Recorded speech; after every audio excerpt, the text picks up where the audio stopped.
ষোলোই আগস্ট আজকে আবার আমরা বেরিয়ে পড়লাম একটা ছোট্ট ঘুরু ঘুরু করতে, ফ্যামিলি ট্যুর। শুধু আমার ছোটো মাসিরাই যেতে পারেনি, বোনের তো বিয়ে হয়ে গেছে, ও তো এখন এমনিতে আর যেতে পারে না, কিন্তু ছোটো মাসি মেসো তারাও আসতে পারেনি, ছোটো মাসির শরীর খারাপ, তাই জন্য আমরা বাকিরাই 9 জন মিলে বেরোলাম। বড় মাসি, মামা আর আমার মা, 3 জনের ফ্যামিলি। আজকে আমরা যাব মন্দারমণি।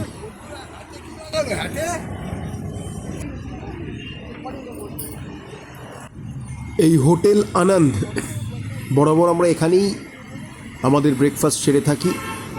তো নেমে যথারীতি সেলফি তোলা, স্ট্যাটাস দেওয়া, এগুলো সব শুরু হয়ে গেছে। এটাই তো আনন্দ, একদিন সবাই মিলে বেরোবো, একসাথে থাকবো, ঘুরবো, এগুলোই জীবনের স্মৃতি। আর তার মধ্যে আমার এই ছোটো ছোটো ব্লগ। এই যে ব্রেকফাস্টে আমরা আলুর পরোটা, চানা আর তার সাথে দইয়ের রায়তা, টক দইয়ের রায়তা এই অর্ডার করেছিলাম। বেশ ভালো লাগে ব্রেকফাস্টে এগুলো খেতেই। যে আমার বাবা এখন আর একদমই বেরোতে পারে না সেইভাবে, তাও আজকে গাড়ি করে যাওয়া হবে, সবাই মিলে বেরিয়েছি, বাবাও বেরিয়েছে। এই যে ব্রেকফাস্ট, কি গরম রে বাবারে, আহা, দারুণ খেতে, দারুণ, হেভি লাগে খেতে। এই যে হোটেল আনন্দের পাশে যে প্রচুর গাছ বিক্রি করা হয় এখানে, চারিদিকে সবুজ আর সবুজ, বেশ সুন্দর লাগে। সবাই আমরা ব্রেকফাস্ট সারার পর এবার একটু গাছ দেখতে শুরু করলাম। যদি কয়েকটা টব নিয়ে যেতে পারতাম ভালো হতো গাছ কিনে। আমার খুব গার্ডেনিংয়ের শখ, কিন্তু আমাদের বারান্দায় অতটা জায়গা নেই, অত স্পেস নেই। এই যে বড় বড় সব লেবু, আমার খুব ইচ্ছা করে আমার এরকম বাগান হবে, এরকম একটা লেবু গাছ হবে। যাক, ছবি টবি তুলে ব্রেকফাস্ট খেয়ে এবার আমরা রওনা দিলাম আবার মন্দারমণির দিকে।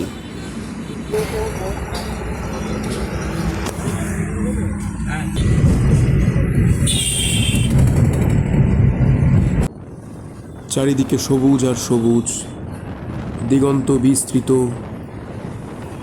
গাছগাছালি, এসব দেখলেই না আমার একজনের কথা খুব মনে পড়ে, শ্রী বিভূতিভূষণ বন্দ্যোপাধ্যায়। একটা সময় খুব পড়েছি, রোজ একটা করে বিভূতিভূষণ বন্দ্যোপাধ্যায়ের ছোটো গল্প না পড়লে আমার রাতে ঘুমিয়ে আসতো না। এটা আমি 2010-11 কথা বলছি, কারণ তখনও তো আমাদের জীবনে স্মার্টফোনের এন্ট্রি হয়নি, তাই মোবাইলের প্রতি সেই আসক্তিটা তখন ছিল না। তখনও বই পড়ার একটা ব্যাপার ছিল, এখন আছে, তবে বলতে নেই স্মার্টফোনের কারণে অনেক কমে গেছে, বলা উচিত না। যাক, অবশেষে আমরা পৌঁছালাম মন্দারমণি।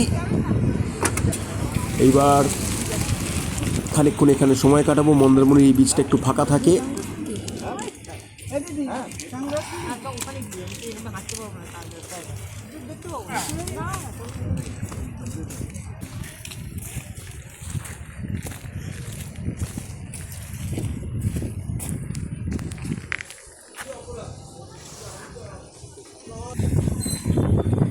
বিবেকানন্দ মিশন, রামকৃষ্ণ বিবেকানন্দ মিশন, এটা একটা আবাসিক স্কুল, এখানে থেকে ছেলেমেয়েরা লেখাপড়া করে।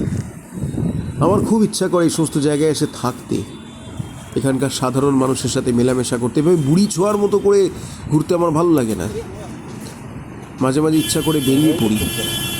আমার বাংলার যত গ্রাম আছে ঘুরে ঘুরে বেড়াই, আমার মাটির সাথে আরও পরিচিত হই। এই যে আমার জন্মভূমি, আমার মা, এই সমুদ্র, বরাবরই সমুদ্র দেখলে আমি কেন পাগল হয়ে যাই। সামনে এবার ম্যারাথনের সিজন শুরু হবে, 22শে আগস্টে একটা ছোট রানিং ইভেন্ট আছে, আমি খানিকক্ষণ প্র্যাকটিস করে নিলাম। এটা পাগল লাগে কেন, এটা সমুদ্রের ধারে এলেই এই যে সবাই সেলফি তুলতে, ছবি তুলতে ব্যস্ত, আমি টুক করে এক ফাঁকে এবার চললাম সমুদ্রের জলে পা ভেজাতেই, যেই দেখি মা অন্যমনস্ক আছে।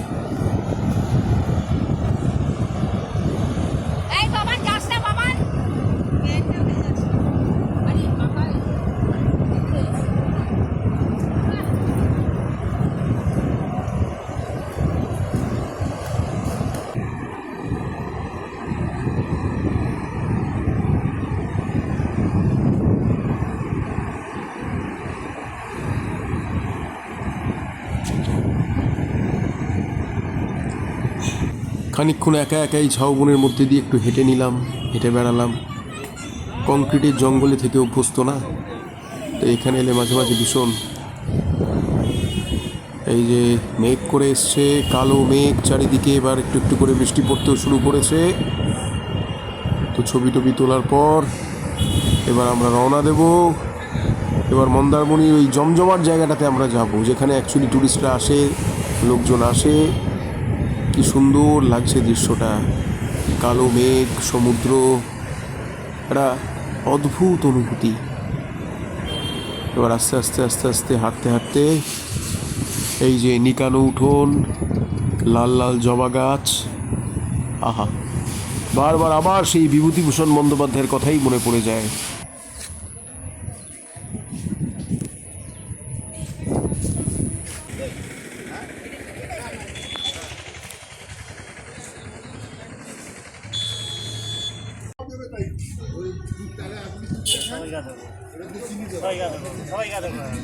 মানুষ শুধু নয়, পৃথিবীর সবকটা প্রাণী আদর চায়, আদর পছন্দ করে।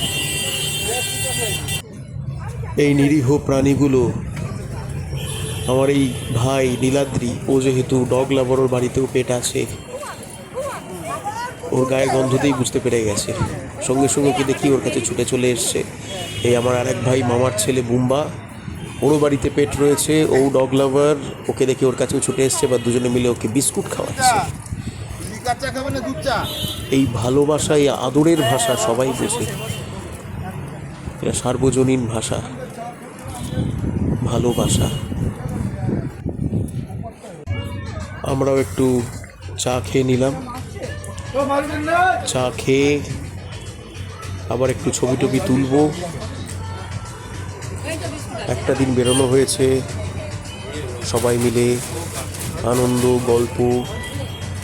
আমাদের এটাই বৈশিষ্ট্য, আমরা যে সবসময় কোনো বড় জায়গায় যাব, নামি দামি জায়গায় যাব তা নয়। এই যে নৌকা দেখে আমি উঠে পড়েছি, পোজ দিয়ে দাঁড়িয়ে পড়েছি। একটা গান বারবার খালি মনে আসে এ সমস্ত জায়গায় এলে, আজ হাওয়ায় হাওয়ায় মেলেছে যে প্রাণ। আমাদের মনের মধ্যে অনেক কিছু সাপ্রেস হয়ে থাকে, অনেক ইচ্ছা, অনেক আশা আকাঙ্ক্ষা। এই খোলা প্রকৃতির বুকে এলে, প্রকৃতির মাঝে এলে, সেগুলো যেন সব একসাথে ঠেলে বেরোতে শুরু করে। আমিও কিরম একটা পাগল হয়ে যাই, ছুটতে দৌড়াতে থাকি। নিজের ভেতরের এই শিশুটাকে, এই বাচ্চাটাকে কোনোদিন মরতে দিতে নেই। একে বাঁচিয়ে রাখো, জীবনটা তোমার, কারোর ক্ষতি না করে নিজের মতো করে বাঁচো। ওই কে কি বললো, ছি, লোকে কি ভাববে, হয়তো কি এসব চিন্তা করে সময় নষ্ট না করো। কারণ যদি নিজের কাছে স্যাটিসফাই থাকি যে আমি কোনোদিন কারোর ক্ষতি করি, তাহলেই ঠিক আছে। এই যে একজন গাড়ি চালাতে শুরু করেছে উত্তাম গতিতে, এদিক ওদিক সেদিক, আর এদিকে ঝিরিঝিরি বৃষ্টি শুরু হয়ে গেছে। এবার আমাদেরকে রওনা দিতে হবে। আর একটা বিচে আমরা যাবো এবার, সেই ট্যুরিস্ট বিচ। এই যে বৃষ্টি পড়ছে, আমরা এবার রওনা দিচ্ছি। আমরা যাব সেই ট্যুরিস্ট বিচে।